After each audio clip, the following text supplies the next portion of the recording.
WhatsApp everyone, welcome back to the channel. तो guys हम लोगों ने डिमांड में, लॉ ऑफ डिमांड में रीजंस भी पढ़ लिए, एक्सेप्शंस भी पढ़ लिए। आज की क्लास में, इस क्लास में मैं जो आपको टॉपिक कराऊंगा this is very important, that is movement and shift.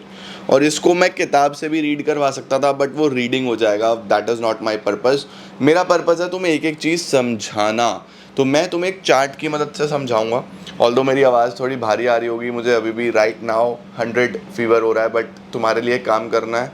मुझे पता है तुम्हारे एग्जाम्स पास हैं और मैं पिछले 2 दिन से कुछ भी अपलोड नहीं कर पाया था बिकॉज मैं हैवी फीवर से सफ़र कर रहा हूँ। बट ठीक है, आज कैसे भी करके पूरी कोशिश करूँगा तुम्हें 3 से 4 वीडियोस दूँ और चीज़ें अच्छी कर पाएँ। शुरू करते हैं हम डिमांड के साथ। थोड़ी मेरी वॉइस के साथ प्लीज़ बेयर करना, और इम्पॉर्टेंट नोट्स हैं, कॉपी लेके आओ। डिमांड को ख़त्म करते हैं। Let's begin.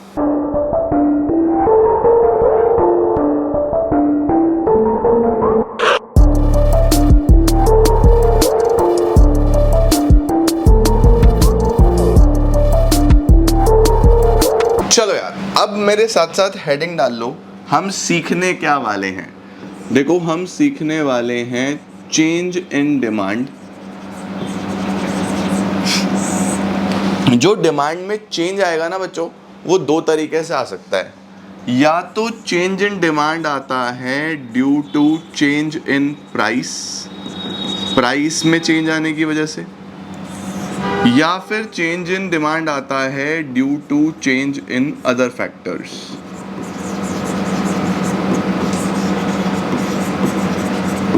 ठीक है, यानी जो डिमांड में चेंज आ रहा है या तो वो प्राइस की वजह से आएगा, या फिर वो आएगा अदर फैक्टर्स जैसे income, price of related goods, है ना, सीजन एंड वेदर। आपने बहुत सारे मल्टीपल फैक्टर्स पढ़े हैं। तो जो चेंज इन डिमांड आएगा due to change in price, उसको हम क्या बोलते हैं? इसको हम बोलते हैं चेंज इन क्वांटिटी डिमांडेड। इसका मतलब बच्चे याद रखना, कभी भी अगर चेंज आ रहा है प्राइस की वजह से, whenever there is a change in demand due to change in price, it will be termed as change in quantity demand। उसको change in demand मत बोलना, ठीक है? और जब भी अदर फैक्टर की वजह से चेंज आ रहा होगा, इनकम की वजह से, टेस्ट की वजह से, सीजन की वजह से, फ्यूचर एक्सपेक्टेशंस की वजह से, तो उसको क्या बोलना? Change in demand. इसको बोलना बेटा जी चेंज इन डिमांड, इसको बोलना चेंज इन क्वांटिटी डिमांडेड। ठीक है, अब देखो इसके कितने पार्ट्स होते हैं ग्राफिकली।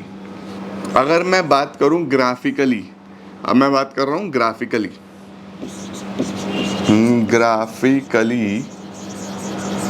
जब हम ग्राफ बनाएंगे तो इसके 2 पार्ट्स बनेंगे, ठीक है? और इसको हम बोलते क्या हैं?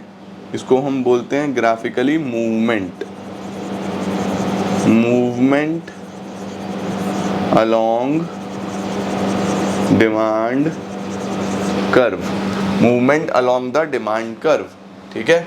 और इसको हम ग्राफिकली क्या बोलते हैं? इसको हम ग्राफिकली बोलते हैं शिफ्ट इन डिमांड कर्व। इसका मतलब ये है बच्चों, जब भी प्राइस की वजह से डिमांड चेंज होगी ना और आप उसका कर्व बनाओगे तो सेम डिमांड कर्व पे पॉइंट्स मूव करेंगे, या तो ऊपर से नीचे या नीचे से ऊपर। लेकिन जब डिमांड चेंज होगी ड्यू टू अदर फैक्टर्स तो पॉइंट्स मूव नहीं करेंगे, पूरा कर्व ही शिफ्ट हो जाएगा, या राइटवर्ड या लेफ्टवर्ड। ठीक है, तो देखो सबसे पहले मूवमेंट सीखते हैं। ये चार्ट तुम्हें पूरा टॉपिक समझा देगा, इसलिए अच्छे से बना लेना। सबसे पहला जो मूवमेंट होता है उसको हम बोलते हैं एक्सपेंशन। सर एक्सपेंशन कब होता है? देखो, एक्सपेंशन का मतलब बढ़ना, कोई भी चीज़ एक्सपेंड होना। तो प्राइस जब भी कम होगा, क्वांटिटी डिमांडेड बढ़ेगा, इसी को एक्सपेंशन बोलते हैं, सही है? और एक होता है कॉन्ट्रैक्शन। कॉन्ट्रैक्शन का मतलब कम होना। तो प्राइस जब भी बढ़ेगा, क्वांटिटी डिमांडेड कम हो जाएगा, इसको हम कॉन्ट्रैक्शन बोलते हैं। ओके, अब सर इसको कर्व पे कैसे दिखाते हैं? देखो बच्चों, अगर तुम्हारे एग्जाम में डिफाइन करने के लिए आया कि व्हाट इज एक्सपेंशन, तो बोलना expansion is a situation when there is a increase in quantity demanded due to fall in price. सीधी डेफिनेशन है, लिख दोगे। और अगर आया what do you understand by the term contraction, तो बोलोगे contraction is a situation when there is a decrease in quantity demanded due to rise in price. Definition मैंने पूरी बता दी, लिख लेना अपने नोट्स में, ठीक है? अब जब हम कर्व बनाएंगे तो एक टेबल बनाते हैं पहले। देखो, प्राइस और क्वांटिटी डिमांडेड, प्राइस को हमें कम करना है तो 200 से 100 कर देते हैं, और क्वांटिटी डिमांडेड हम लेट सपोज 100 से 200 कर देते हैं। ऑब्वियसली प्राइस कम होगा तो क्वांटिटी डिमांडेड बढ़ेगी, लॉ ऑफ डिमांड यही बोलता था। तो अब अगर आपको इसका कर्व बनाना है तो सर कर्व कैसा देखने को मिलेगा?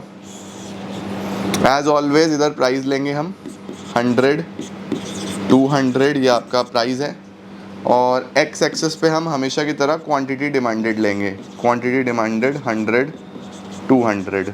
ओके, अब देखो प्राइस जब 200 था तो क्वांटिटी 100 थी, प्राइस जब 200 था तो क्वांटिटी 100 थी, ये आ गया मेरे पास पॉइंट ए। ठीक है, अब प्राइस जब गिर के 100 हुआ, प्राइस कम हो गया 100 हो गया, तो क्वांटिटी बढ़ के 200 हो गई, ये आ गया पॉइंट बी, क्वांटिटी बढ़ के 200 हो गई। अब जब मैं इसको प्लॉट करूंगा इस तरीके से तो देखो ए की कर्व पे हम ए से बी की तरफ जा रहे हैं, ए से बी की तरफ जा रहे हैं, नहीं जा रहे हैं बच्चों? तो इसको हम लोग एक्सपेंशन बोलते हैं कि डिमांड बढ़ रही है। देखो प्राइस की वजह से जब भी चेंज आया तो पॉइंट्स मूव करें, मैंने बोला था ना सेम कर्व पे पॉइंट्स मूव करेंगे। कॉन्ट्रैक्शन क्या होता है? इसका उल्टा, प्राइस बढ़ेगा तो क्वांटिटी डिमांडेड कम होगी, यही ले लो, प्राइस 100 से 200 कर दो, क्वांटिटी डिमांडेड 200 से 100 कर लो। आ जाओ अब इसको बना के देखते हैं। X axis, Y axis, origin, 100, 200 का प्राइस और 100, 200 का ही क्वांटिटी डिमांडेड। देखो मैं प्राइस ले रहा हूँ ना, इसीलिए मैं क्वांटिटी डिमांडेड बोल रहा हूँ बच्चों, अदर फैक्टर बोलूँगा तो मैं डिमांड बोलूँगा। ठीक है, आओ, प्राइस 100 था तो क्वांटिटी डिमांडेड 200 थी, ये आ गया हमारा पॉइंट ए। ओके, प्राइस 200 हो गया तो क्वांटिटी डिमांडेड 100 हो गई, ये आ गया आपका पॉइंट बी। अब अल्टीमेटली इस बार भी कर्व तो सेम ही है,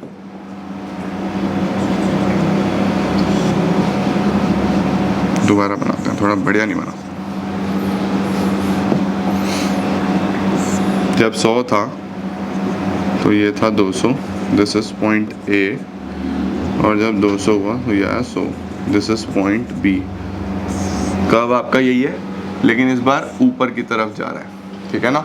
ऊपर की तरफ जाने का मतलब होता है कि 200 से 100 हो रहा है, देखो कम हो रहा है, इधर नीचे की तरफ आ रहा था यानी 100 से 200 हो रहा है, तो ये what is this? This is contraction, इसको हम कॉन्ट्रैक्शन बोलते हैं, क्वांटिटी डिमांडेड का कम होना, क्योंकि प्राइस बढ़ा है तो क्वांटिटी डिमांडेड आपकी कम हो रही है। देख रहे हो, जब भी प्राइस की वजह से क्वांटिटी डिमांडेड में चेंज आएगा तो वहां पे आपको मूवमेंट ही देखने को मिलेगा, एक पॉइंट से दूसरे पॉइंट की तरफ, एक पॉइंट से दूसरे पॉइंट की तरफ। एक को एक्सपेंशन बोलना बेटा जी, एक को कॉन्ट्रैक्शन बोलना।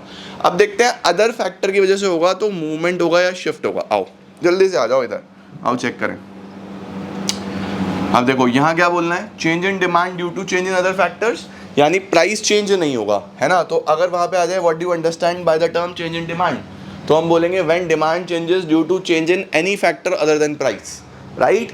सही है। Graphically it will be termed as shift in demand curve. अब देखो प्राइस बच्चे पहले भी 100 अब भी 100, ठीक है? पहले इससे पहले मैं आपको ना इसका मतलब लिखवा दूं, जैसे मैंने इधर लिखवाया। इसमें क्या देखने को मिलता है, इसमें हम बोलते हैं इंक्रीज और डिक्रीज। सर इंक्रीज किसको बोलते हैं? राइटवर्ड शिफ्ट को इंक्रीज बोलते हैं, राइटवर्ड शिफ्ट को, और डिक्रीज बोलते हैं लेफ्टवर्ड शिफ्ट को। देखो बहुत शानदार कॉन्सेप्ट्स हैं ये, है ना बेटा? आओ सर, इंक्रीज कब होगा? जब प्राइस तो कांस्टेंट है, प्राइस पहले भी 100 था अब भी 100 है, बट आपकी जो डिमांड है वो 100 से 200 हो गई। देखो डिमांड चेंज हो रही है, प्राइस सेम है। सर ये डिमांड किस वजह से चेंज हो रही है? एनी अदर फैक्टर, हो सकता है इनकम बढ़ गई हो सकता है ये चीज़ सीजन में आ गई हो सकता है चीज़ फैशन में आ गई हो, तो डिमांड बढ़ गई, है ना? अब देखो इसका कर्व कैसे बनता है, इधर प्राइस आता है एज ऑलवेज, इधर डिमांड, एक्स ओरिजिन वाई। देखो बच्चों पहले प्राइस की वजह से हो रहा था तो मैं क्वांटिटी डिमांडेड बोल रहा था, अभी भी प्राइस के साथ ले रहा हूं तो मैं लूंगा तो क्वांटिटी डिमांडेड ही, बट जो चेंज है उसको हम डिमांड ही बोलेंगे, ठीक है? 100, 200, 100, 200, प्राइस 100 है तो डिमांड 100 है, पहले ये था। प्राइस अभी भी 100 है लेकिन डिमांड बढ़ के 200 हो गई है ये। अब देखो डिमांड कर्व ऐसा तो नहीं है बनेगा, डिमांड कर्व तो डाउनवर्ड स्लोपिंग होता है। तो पहले आपका डिमांड कर्व ये था, अब आप डिमांड कर्व ऐसा दिखा के आओगे बच्चों, और हम बोलेंगे कि ये राइटवर्ड शिफ्ट हो गया। इसको हम क्या बोलते हैं? राइटवर्ड शिफ्ट और इंक्रीज। इसको हम बोलते हैं राइटवर्ड शिफ्ट और इंक्रीज। ठीक है। लेफ्टवर्ड शिफ्ट क्या है sir? What is leftward shift? Now what is leftward shift? Price 100 अब भी 100, डिमांड 200 से 100 कम होना। Whenever there is a fall in demand due to any factor other than the price, उसको हम क्या बोलेंगे? डिक्रीज इन डिमांड और लेफ्टवर्ड शिफ्ट। देखो अब इस बार लेफ्ट में आती दिखेगी आपको कर्व पूरा का पूरा। देखो यहाँ पे पॉइंट्स नहीं मूव कर रहे, पूरा का पूरा कर्व ही शिफ्ट हो रहा है ना। अगर पहले ये ए बी था तो अब ए डैश बी डैश है, राइट। प्राइस 100, 200, 100, 200। प्राइस 100 था तो डिमांड 200 थी। प्राइस अभी भी 100 है लेकिन डिमांड 100 हो गई है। तो पहले जो कर्व था वो ये था, अब पूरा का पूरा कर्व इधर आ गया है। तो इसको हम क्या बोलते हैं? लेफ्टवर्ड शिफ्ट और डिक्रीज। क्या ये बात याद रहेगी बच्चों? इसको बोलते हैं लेफ्टवर्ड शिफ्ट और डिक्रीज। तो दिस इज हाउ आपका ये पूरा कॉन्सेप्ट, इसको एक जगह कर देता हूँ अगर आप स्क्रीनशॉट ले पाओ या देख पाओ। देखो इस तरीके से ये पूरा कॉन्सेप्ट चलता है। जब भी डिमांड में चेंज आएगा, स्क्रीनशॉट ले लो, तो दो कारण की वजह से आ सकता है। Either it will be due to change in price और it will be due to change in other factors. If it is due to change in price then we will call it change in quantity demanded. तो अगर definition आ गया तो बोल देना whenever there is a change in quantity demanded due to change in price, उसको हम बोलेंगे change in quantity demanded। और अगर आ गया whenever we have a change in demand due to change in any factor other than the price, उसको हम बोलेंगे change in demand। Now whenever we post it graphically या हम जब भी curve बनाएंगे तो there will be two-way movement whenever we plot it, so there will be two-way movement, either downward movement or upward movement। downward movement कब होता है? when quantity demanded rises because of fall in prices, उसको expansion बोलते हैं। और contraction कब होता है? Whenever quantity demanded fall due to rise in prices, उसको हम कॉन्ट्रैक्शन बोलते हैं। ठीक है, परफेक्ट। और शिफ्ट में क्या होगा? Whenever there is a increase और decrease in demand due to any factor other than the price, वहाँ पे हमें शिफ्ट देखने को मिलेगा। शिफ्ट में पूरा का पूरा कर्व इधर राइटवर्ड जाएगा और लेफ्टवर्ड जाएगा। परफेक्ट है बेटा जी, इसका स्क्रीनशॉट ले लीजिए, एक एक बार आपको रीडिंग लगा लेना है। और ladies and gentleman, boys and girls, इसी के साथ आपका डिमांड के सारे कॉन्सेप्ट समाप्त हो जाते हैं।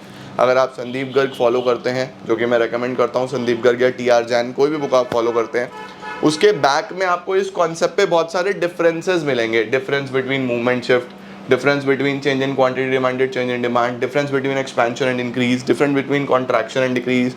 इस तरीके के डिफरेंसेस आप एक बार रीड ज़रूर करना आज, क्योंकि एग्जाम में वो डिफरेंसेस पक्का पूछे जाएंगे। मेरे से लिखवा लो, सावधान इंडिया लिख लेना उन डिफरेंसेस को, मोस्ट इंपॉर्टेंट लिख लेना, और तुम्हारे पेपर में आ रहे होंगे तो मोस्ट इंपॉर्टेंट मार्क कर लेना, बहुत अच्छे से तैयार कर लेना, तुम्हारे पेपर में डिफरेंस पक्का आएंगे। कोई प्रॉब्लम आती है तो do let me know in comment section, मैं उसको सॉल्व करके ही रहूँगा।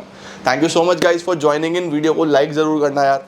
चैप्टर समाप्त है, एक वीडियो और कर रहा हूँ मैं बस राइट नाउ, तुम्हें अगला चैप्टर सिखाऊंगा जिसको हम बोलते हैं elasticity of demand. Thank you so much, जल्दी से मिलता हूँ थर्ड वीडियो के साथ। बहुत बहुत धन्यवाद।